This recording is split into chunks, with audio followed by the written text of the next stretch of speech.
Private సంస్థకి ఇస్తే suppose అపోలోకి ఇచ్చామనుకోండి, అపోలోకి ఇస్తే వారి ఇంట్లో డబ్బులు తీసుకుని పెడతారు అధ్యక్ష. లేదు రేపు కిమ్స్కి ఇస్తే వారి ఇంట్లో డబ్బులు తీసుకుని పెడతారు అధ్యక్ష. లేదు ఇంకో సంస్థకి ఆంధ్రప్రదేశ్లో ఉన్న సంస్థకి ఇస్తే ఏ మెడికల్కి ఇస్తే ఇంట్లో డబ్బులు తీసుకుని పెడతారు అధ్యక్ష. ఆలోచించారు అధ్యక్ష. అంటే ప్రజా ఆరోగ్యాన్ని ప్రైవేట్ వాళ్ళ చేతిలో పెట్టి వాళ్ళకి ఫ్రీగా వైద్యం దొరకకుండా డబ్బుతో కొనుక్కునే పరిస్థితిని తీసుకోవడానికి ఈ విధానం అధ్యక్ష. దీనికి అందరికీ కారణం ప్రభుత్వ విధానంలో ఉన్న లోపాలు, వాళ్ళకున్న వెస్టర్న్ ఇంట్రెస్ట్లు. ఎంతసేపు ఇప్పుడే కదా అధ్యక్ష, ఏమో అదృష్టమో దురదృష్టమో నాకు తెలియదు, కానీ చంద్రబాబు నాయుడు గారు ఎప్పుడు ఈ రాష్ట్రానికి ముఖ్యమంత్రి అయినా ముందు ప్రైవేట్ దాంతో మొదలు పెడతారు అధ్యక్ష. Private private private private private private private ఎప్పుడు ఆయన మొదట ముఖ్యమంత్రి అయిన దగ్గర నుంచి ఈ క్షణం వరకు కూడా. ఎందుకో మరి ప్రభుత్వం తాలూకు సంస్థలు అంటే ఆయనకి ఎందుకో ఇది. మరి ప్రజలతో ఎన్నుకోమని ప్రభుత్వం దేనికోసం అధ్యక్ష? రిక్రూట్ చేయవలసిన బాధ్యత మనకు లేదా అధ్యక్ష? మంత్రి గారు లేదా, మంత్రి గారి కింద ఆఫీసర్ లేదా, ఆఫీసర్ కింద ఆఫీసర్ లేదా? మనం చేసుకోవాలి కదా అధ్యక్ష. ఈ రెండు కదా, ఇంకా మిగతా ఎన్నో ఉన్నాయి. ఇందాక అడిగితే కొందరు వచ్చి దీంట్లో వచ్చి రోడ్లు ఇవ్వలేదా, లేదు బ్రిడ్జీలు ఇవ్వలేదా, ఇవన్నీ పబ్లిక్లో ఉంటాయి అధ్యక్ష. ఎందుకంటే అది కమర్షియల్, ఇది కమర్షియల్ కాదు, ఇది కమర్షియల్ కాదు. విద్యా వైద్యం అనేది కమర్షియల్ కాదు. ఆ ఆలోచన దృక్పథం రావడమే ఈ దురదృష్టం అధ్యక్ష. ఈ రాష్ట్రంలో నిజంగా బాధపడతాం అధ్యక్ష. ఇదేదో జగన్మోహన్ రెడ్డి గారు ముఖ్యమంత్రి అయ్యారు కాబట్టి, లేకపోతే ఆ రోజు ముఖ్యమంత్రి ప్రభుత్వం తీసుకున్న నిర్ణయం కాబట్టి ఈ నిర్ణయాన్ని మేము వ్యతిరేకిస్తే అది దురదృష్టం. ఎందుకంటే ప్రభుత్వం వస్తుంటే పోతుంటాయి, మనుషులు వస్తుంటారు, మనుషులు వెళ్తుంటారు. ఎందుకు మహానుభావుడైన ఎన్టీ రామారావు పేరు ఎన్నిసార్లు చెప్పుకుంటున్నాం? ఎందుకు ఆయన పెట్టిన 2 రూపాయల కిలో బియ్యం గురించి ఎందుకు చెప్పుకుంటున్నాం? ఎందుకు మహానుభావుడైన రాజశేఖర్ గురించి ఎందుకు చెప్పుకుంటున్నాం? వారు పెట్టిన ఆరోగ్య గురించి ఎందుకు చెప్పుకుంటున్నాం? ఫీజు రింబర్స్మెంట్ ఎందుకు చెప్పుకుంటున్నాం?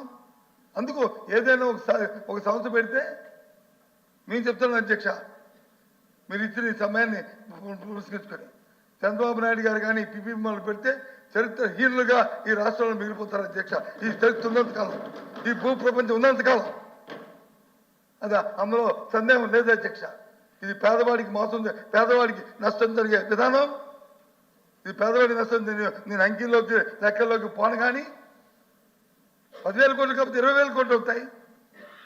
ప్రజారోగ్యంకి మనం ఖర్చు పెడితే బడ్జెట్లో ఎంత శాతం ఖర్చు పెడుతున్నాం? ఆ శాతం ఖర్చు పెడుతున్న బాధ్యత మ్యాండేటరీగా మనకు లేదా?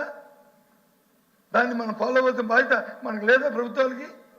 మనం ఏమైనా ఎన్నికల్లో చెప్తున్నా, ఎన్ని మాటలు చెప్తున్నాం మనం ప్రజల కోసం? దాన్ని ఆలోచించుకోవాలి కదా. మేమేమో ఏదో ప్రభుత్వం చేస్తే విధానానికి వ్యతిరేకం కాదు. ఎన్నో విధానాలు, ఎవరి ప్రభుత్వం ఎవరి విధానం అది ఉంటుంది. కానీ విద్యకి వైద్యంలో మాత్రం 3వ వ్యక్తి తాలూకా ప్రమేయం ఉంటే అది చాలా అనర్థం. ఈ రాష్ట్రానికి అనర్థం, ప్రజలకు చాలా నష్టం దాని.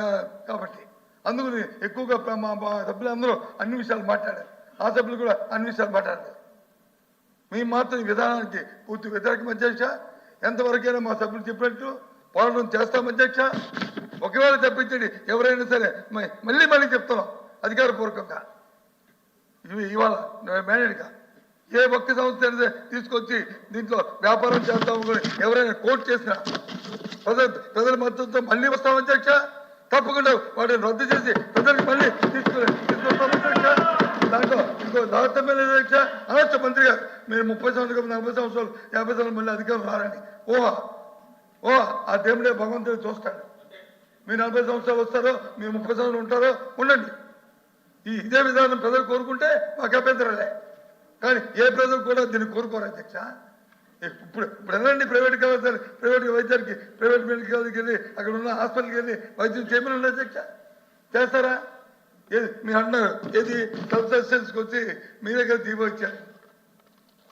జీవో ఇస్తే ప్రభుత్వ ఆధ్వర్యంలో జీవో ఇస్తే ఒకవేళ దానికి వచ్చి ఫీజు కానీ మనం వచ్చి ప్రిస్క్రైబ్ చేస్తే 10 లక్షలు 20 లక్షలు 5 లక్షలు 30 లక్షలు చేస్తే అంతే ఫీజు మళ్ళీ ప్రభుత్వ ఖాతాలోకి వస్తుంది.